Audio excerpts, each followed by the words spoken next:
This is Kreskin, and I'm going to share with you what's on my mind. By the way, I have gotten a variety of fascinating anecdotes, questions, and what have you that you folks responded to when I wanted to turn this around to what's on your mind.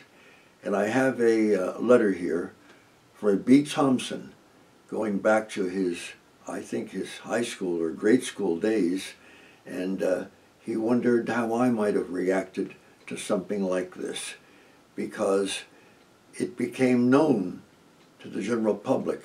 By the way, it happened in 1996, but when it went viral through Mimi in 2018.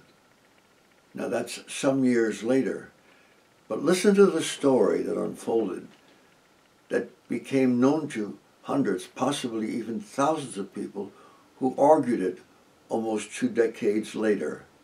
An elementary school principal invited his superintendent over to a luncheon at his house, at the principal's house. And I'm looking at the notes here because this is extremely accurately detailed.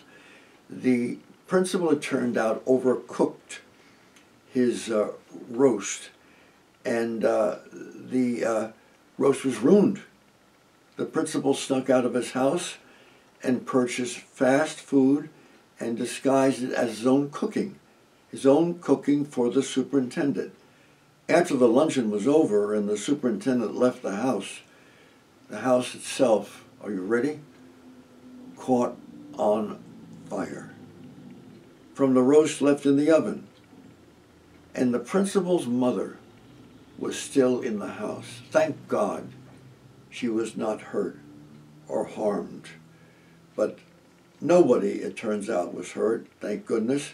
The principal lied about the fire to keep his job and claimed it was an aurora borealis. Let's say that again, aurora borealis, because I would want to play around with that phrase and wonder if that really exactly was the perception or the symbolism used. How many aurora borealises do you know that have caused fire? But in retelling a story, even when it just happened, it's easy to shade the truth and turn it around. Years have gone by, and the gentleman who sent me this interesting letter said, Kreskin, how would you have reacted to something like this? Well, the bottom line is, stories don't die. When they become very much emotionally strong and sometimes ferocious, they somehow break out in a different way. And this one came out to the public through electronic means. So many people heard about this, talked about this, and commented about this as well. It would have been very, very good if the principal just confessed to the problem that he created. But the confusion and the complexities are such that with the mother upstairs, who thank God was not hurt, and the damage that he inadvertently created, it became a mixture of responses. The educational system and someone working in the field in which he was also responsible representative. It is something that the story told months later, I'm sure, changed. And many months later became cloudy. And I'm sure that everyone after a while had their own version of what took place. What would I have done? I would have cleared the air, expressed myself, and said I'm going to do everything to correct this, because I would have to live with this. But other people find different ways of living with this.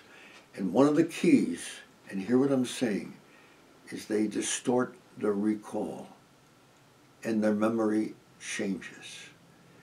If that didn't take place, the chances are the response between the principal and the superintendent would slowly become altered. and strained in different ways.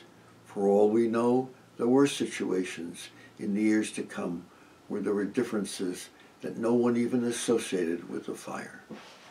But this is the way life is, and to say that there's an answer, the best answer probably is to clear the air as soon as possible, but work and prove that you intended and wanted to clear the air.